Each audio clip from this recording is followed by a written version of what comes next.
আসসালামু আলাইকুম ভিউয়ার্স, আশা করি সবাই ভালো আছেন। আজকে আমি গোবরের সার নিয়ে কিছু আলোচনা করব।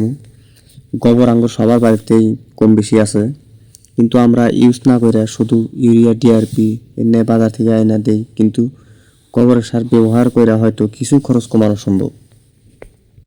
এই গোবরের সার আঙ্গুর বাড়ির ইমরা পড়ে থাকে, হয়তো আমরা গুরুত্ব দিই না। এই গোবর এই গোবর সার ব্যবহার করে আসলেই কোথানি উপকার আমরা পাবো, সেটাই দেখানোর জন্য চেষ্টা করবো ইনশাআল্লাহ। আমরা যদি রাসায়নিক সার কম করে ইউজ করে গোবরের সার যদি বেশি বেশি ইউজ করি, আমার মাটির উর্বরতা শক্তিও ভালো থাকবো, আমার ফসলও ভালো হবো ইনশাআল্লাহ।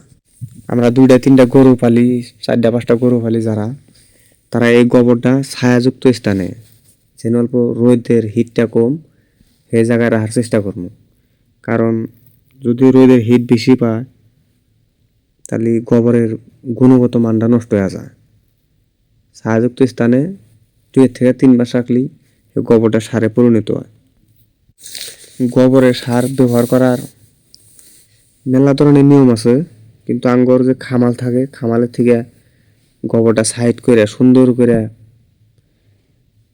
মিহি করে বাইরে ফাঁকে সিস্টেম করে অল্প রোদে শুকায় গোবরটা খেতে দেওয়ার চেষ্টা করবো।